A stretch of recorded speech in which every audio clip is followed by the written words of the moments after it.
Okay, hello everyone, welcome back to the channel. Today we have an exciting game to analyze from the 45th Chess Olympiad taking place in Budapest. We're diving into a thrilling game between South Africa's very own international master Karsten and a grandmaster from Cuba called Dylan. Uh, so don't forget, if you like the video, if you like the deep dives, don't forget to like the video and subscribe to the channel for more top level chess analysis. With that out of the way, let's jump right into the action. Uh, it's a very long game, very nice game, very good game, but that's what we're here for. All right. So Jan is playing his white. Uh, d4, c6, the Karukan is on the board. d4, d5, advanced. Bishop f5, as one always does against the advanced. And then we see h4, the tau variation of the Karukan. It's either a tau move, or it's a blunder. h5, as one always does. Bishop d3, queen d7. So here you have queen d7, queen c8, or the very obvious bishop takes. So the GM goes for d7, c3, knight h6, knight e2. The nice thing about Karukan is that all these moves are logical, right? Knight f3, knight e2.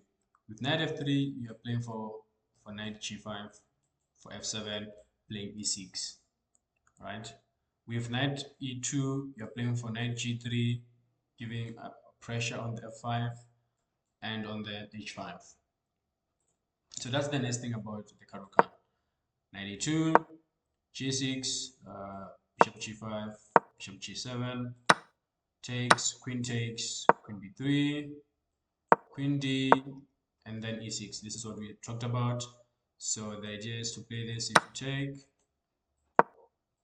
king f7, you can play knight d2, knight d2, queen c2, short castle. Black is winning here. Black is better, I should say. So the GM goes queen takes b7, queen d. So here, after this, you can play queen b3, right? But castle, knight f5. Yeah, you just opened semi-open file for the black. The knight is coming. You're gonna play knight a6, knight c7, push the pawn. Black is very comfortable here.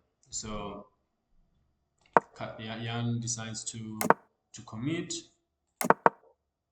He plays takes, short castle, knight a6, queen takes, bishop takes. The engine recommends or likes king takes f8, but I think I could have went for bishop takes as well. Knight d2, playing for knight f3, knight f5, knight f3 as planned. f6, bishop f4, knight c7, rook a1, knight e6, bishop d2, queen b7, b3. So here, I think Jan should have just went for b4 here. b4, as white, you are playing for the pawn on c6 and the pawn on e7. This one you're not afraid of because if they play a5, you're just going to push a3. If they take, you take, and you have that nice open file. Nice open file, right? So I don't know why he didn't see it. Yeah, but b4 is better here. The engine recommends it. But b3 is also bad. So the idea is that you might say, okay, you're saying we play against c6, but we also have c3. Yes, but black doesn't have a good way to attack that pawn, right? Why? Because this is the only way to get to the pawn. But if you're going to play for that, white is going to play for f3 so that you don't have that square. And if you play knight c4, yes, it's a good outpost, but if we have time for bishop c1, we're going to play bishop c1 and then the knight will be dead for this side. So that you should have played before. b3 is not bad. If you play b4, it's negative zero point 0.4. b3 is negative 1. So not that bad. Queen c7, g3, king f7, knight f4, knight takes, bishop takes. So here, oh no, sorry about that. Where am I? Right, where am I? Somewhere here. Okay, yeah. So here you want to play knight f4 takes. Yes, you want to exchange certain pieces. For example, that knight that you just exchanged, that's good. Now you want to exchange this knight for this knight. Why? That bishop is dead. You're not going to exchange that one. If you exchange these knights, you should have a good game. You should be able to draw this. So queen a5, bishop d2. So here queen a6, playing for queen d3. Uh, it's not threatening anything, queen d3, because the bishop is protected, the pawn is protected. So you only protect the piece that's still left. King g2. That's how you play king g2. So now queen d3 doesn't come with a tempo on the knight or anything. So black is like, okay, I still have time to play that. So I'm gonna play knight d6, play for e4, like the book I'm reading, Universal Chess Training always tells me puzzles like this, anticipation. So you play bishop f4, you're like, okay, you can play knight e4, but it's not gonna do anything, because if you play knight e4, I'm gonna play c4, right? Uh, so that's what you call anticipation. I don't know if you include prophylaxis here. Anyways, I'm just a student. So that's why you do bishop f4 here. So black is like, I'm just gonna go back to f5. Knight d2, not the best way to go about it. Here you wanna play a4. Uh, this is like looking into the future kind of move, you know. Again, you're gonna play for this. It's very obvious. It's not that far into the future. You're gonna play for this because we were talking about a5 at some point. So with this and this, you're stopping that, and again you're gonna play for the pawn. So that's why you wanna play a4. Knight d2. All right, rook c1. Knight g7. So here, this is the into the future that I was talking about. So if you have played a4 here, so with e6, black is playing for this, bishop a3. And I'm telling you, every time the bishop gets into the game, black is better. Every time. So with e6, that will be possible. But the GM didn't see it, played knight g7, which is a mistake. So again here, it's supposed to play b4 to stop this from happening, right?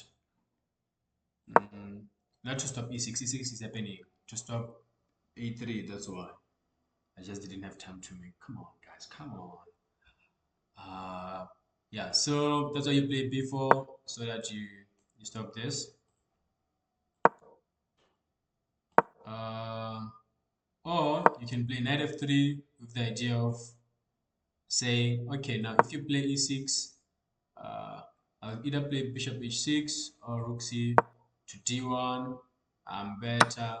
If you take rook c1, gonna go for this bishop here. You see a lot of things, a lot of things. So here white will be winning, will be better here, like +1. Or you can go for something like this at some point. But with bishop h6, it's not best. So again, black is better here. Why is black better? Well, black is supposed to play this again. Like don't forget what you said. You are never going to exchange this bishop for that bishop. That bishop is dead. Your bishop is the only fighting piece you have, and it's the one that is keeping you intact. So it's the one that is holding your fortress, right? So you'll be forced to play bishop f4 again. e6 with the idea of playing. So now you're like, oh, Lafins, but what if I play b4? Yes, but don't forget, the bishop is out. That's way important than bishop a3. Bishop is out. And now you actually have to take. And I said you don't want to do this, right? So actually even here I'm lagging, but you go for this one. Yeah, so you don't want to do that. So this is what black should have done. Should have just played knight f5 and then go for e6. But again, you played knight e6, which is not the best way to go about it. Now bishop e3. Now you're like, oh, you don't have this anymore because now I can just take knight takes, bishop takes. So this is takes, takes. So now you can't take, right? Because I have knight f3. So this is what's happening. So that's why bishop e3. So that's why knight e6 doesn't work. So you have to go back with g7. So here you can play c4, right? Takes, takes. Every time, white takes the pawn on c6. White is better. White is fighting for a draw. You know, that's always the case. So that's what you could have played, or you could have played knight f3. Just go back, keep doing the same thing. So knight f3 is played. Right, bishop g7, c4 again. What I just showed you. Takes, you playing for c6 every time, bro. So many things, always the same. If you take the pawn on c6 and then you go for rook c7, you're playing for this pawn, you're playing for a7, you don't care about a7 that much, you care about the pawn on e7. You know, you'll always be better. So that's why c4 is such a great move. Bishop f8, don't know what the GM is doing. So if I ask you why is c takes d5 a bad move, you have to know the answer, right? I've been saying it for like 3 times or 2 times that you are playing for the c6 pawn and the e7 pawn. So now with c takes d5, I mean, Jan had 1 minute 45 seconds at this position, but yeah, c takes d5. Yeah, no, it's not a good move because now black is taking the pawn, and we no longer have that weakness that we were talking about. So now you play rook c7, but you don't have the extra pawn that we were talking about. So that's why this is different. That's why black is still better here. It's like negative 0.15, but yes, that difference makes. Okay, so knight takes, queen takes, bishop e3. So here there's a fastest way to go for obtaining a draw, which is bishop takes, bishop h6. Sorry, bishop h6. So here you take, rook takes, f1, rook takes, queen g4 or queen b4, king f1. White will always have a perpetual. White will always have a perpetual. Something like this tempo. If you run, we take. If you run away, checkmate. So you have to do something. You get what I'm saying, right? You get what I'm saying. We always have a perpetual. So this is the fastest way to go about it if you want to obtain a draw. But now, Jan wants to win. So that's what Jan is going to do. Jan is pushing, and just to tell you, this guy is pushing. He has 40 seconds on the clock. He's still pushing. So at this point, this is move.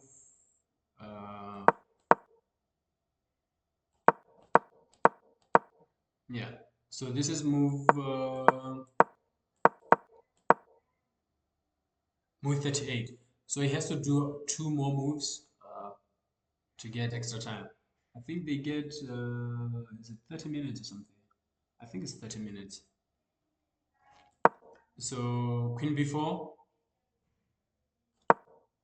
rook d1, going for the d5 pawn. You can't play e6 because of pinned. So the GM is like, nah, you can take the pawn, because if you take the pawn, play queen e4, and you are losing. I take the rook. So Jan is like, I'm gonna take the pawn this way. Uh, king e6. King e6, there's nothing behind king e6 except playing for a draw.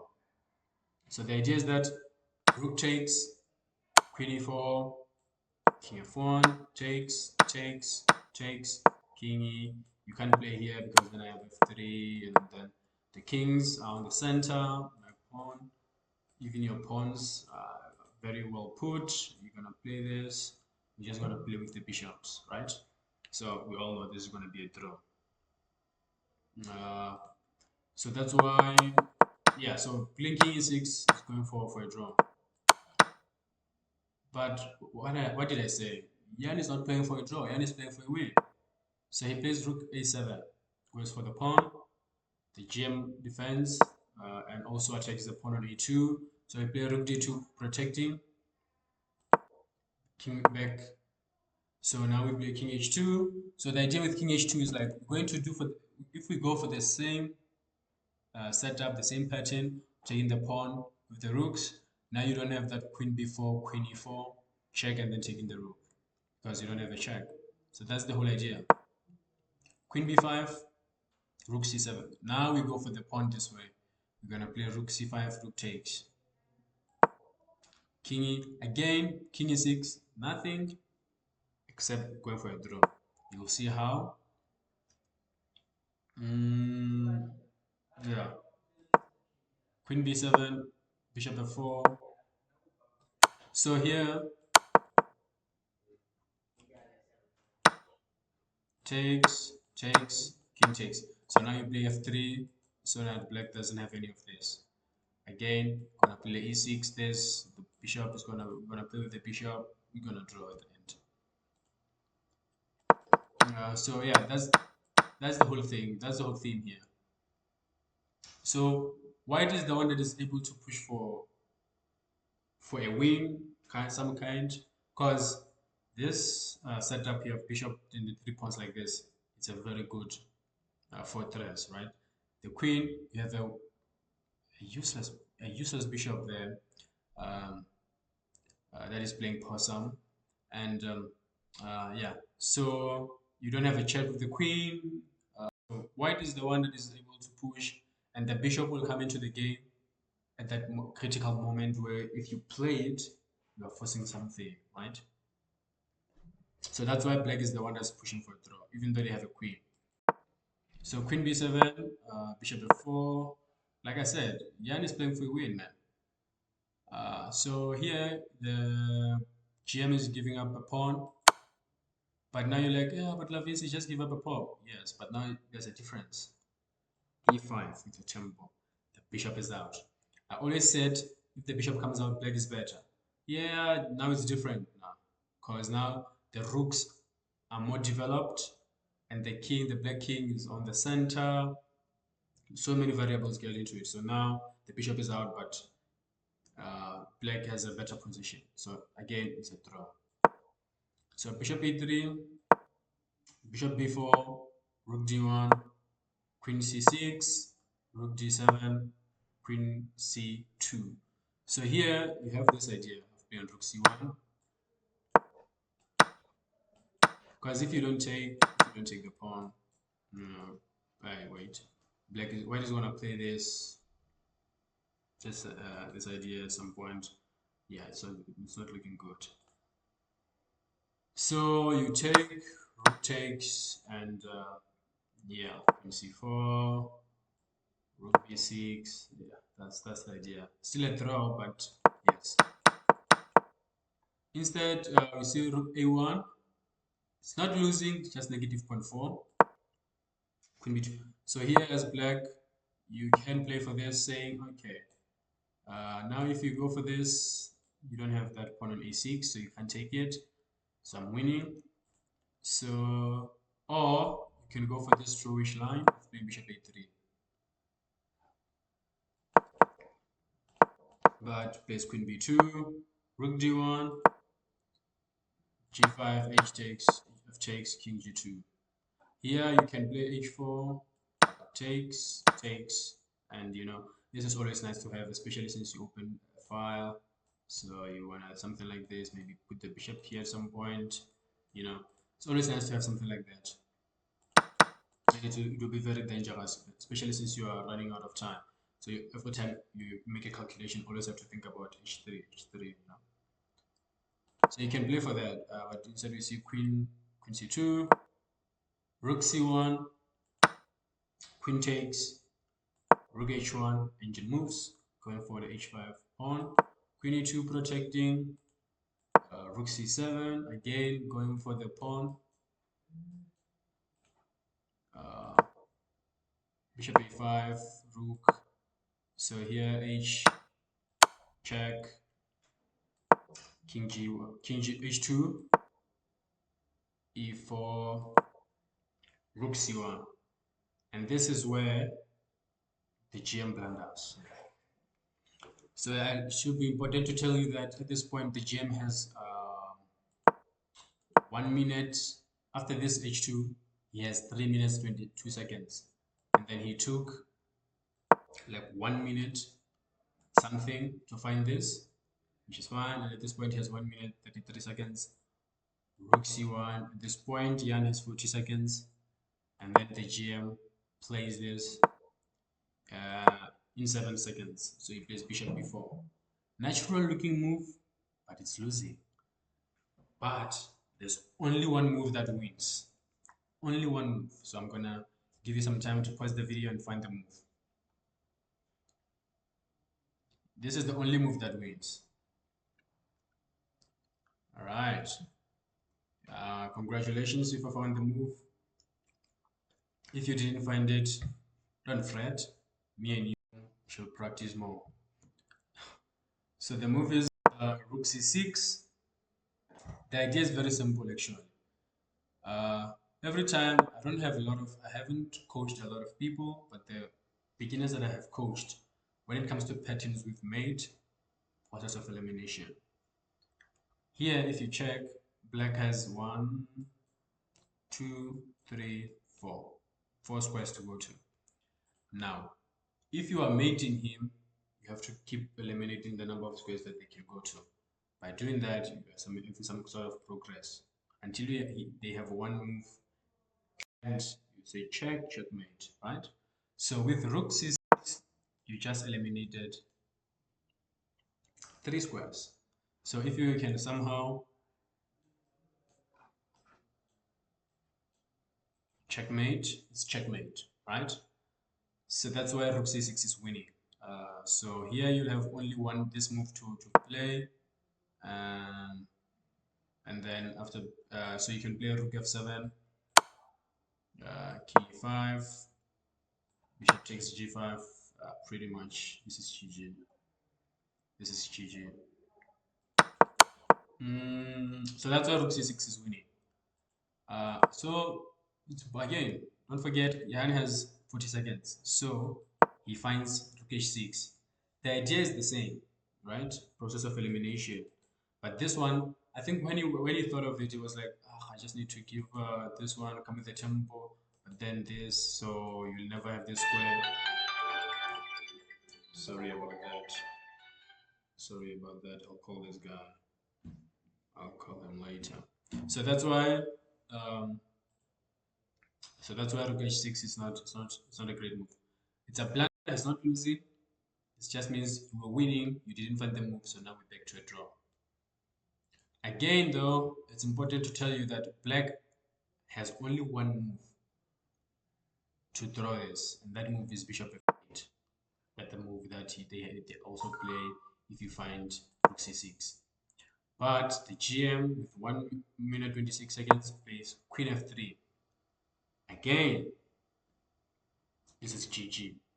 I'm gonna give you another time to pause the video. Okay. So here there are 3 moves that I can accept. I'm like, okay, those moves are winning.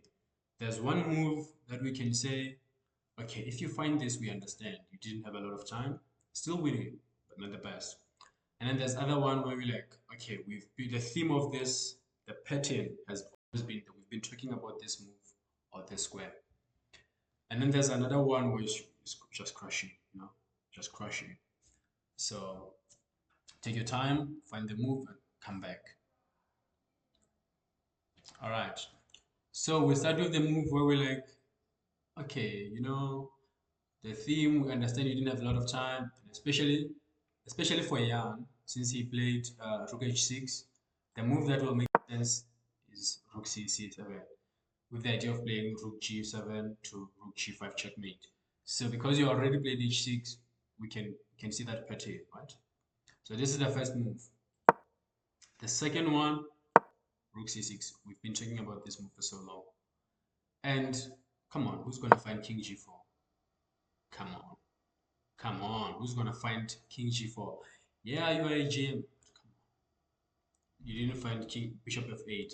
I highly doubt you'll find King G4 with the time you have. So that's the second move. And then the last move which Jan played, H takes G5. It's very easy, very natural move to play because you're taking the pawn, you have a passed pawn, black is not threatening anything, you don't have any checks. So, you know. So after this, Queen G4, if you play this, G1, Queen G3, and this is crushing. So after this, we see King E5, Rook C6, Rook C6, man. Rook C6 is always winning. Rook takes, Queen G4, Rook B. Now you have to play Queen D7 because you are taking away that square on B5 for checkmate. So that's why you play that. But now you're giving up the bishop. Rook takes b4, king e5, rook c4, king f5, king g3. And it was in this position that black resigned the game as there's nothing more to be done. So here you have to play this. Check. This is loose.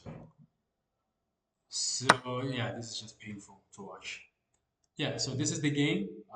Jan played very well. I don't want to lie, he played very good chess. Kept pushing, even though he had 1 minute on the board. He knew I'm gonna get another 30 minutes. I'm gonna have time to push. And from the way the GM is playing, he's playing for a draw with that king e6 line all the time. You know, king f5, playing for f5, e5. Yeah. So he kept pushing until the GM cracked.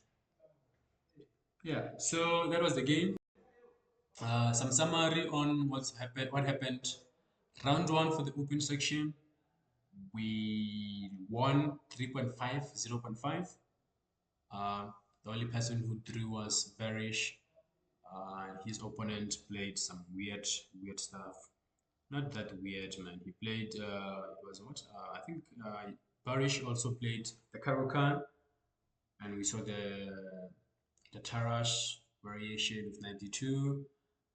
D takes e4, f3, knight e takes f3, knight takes f3. Yeah. So that was the only draw in that game. We won that, and this round two, Jan is the only one who won. The other three lost. Right? Yeah. So the other three lost. So we have 4.5, which is not that bad out of 8. When it comes to the ladies section, round one, I was watching it. I was looking at the game of Jessie. She played very well, blundered rook d3, rook d3. Yes, rook d3. I think because she didn't realize that they can play. Was it rook e5 or rook e6? Something. Yeah, something. Other than that, she has been playing the French for like she's been playing French past 2 months or something. So she has been defending French. Yeah. Even this game, that game round one, she played very well, except for that blunder. Especially because the GM she was playing against didn't take advantage of the light squared bishop. So she had time to play bishop f5 or something. The bishop came out. It was a good game except for that mistake. Board two was also playing well. I don't remember that game very well. I don't remember the mistake, what happened, because I went to sleep. So round two, the ladies section, mm, we won. We won? Yes, we won 3.5, 0.5. I'm not sure. I haven't checked. The last time I checked was yesterday before I went to sleep. Yeah, so today we're going to play round three.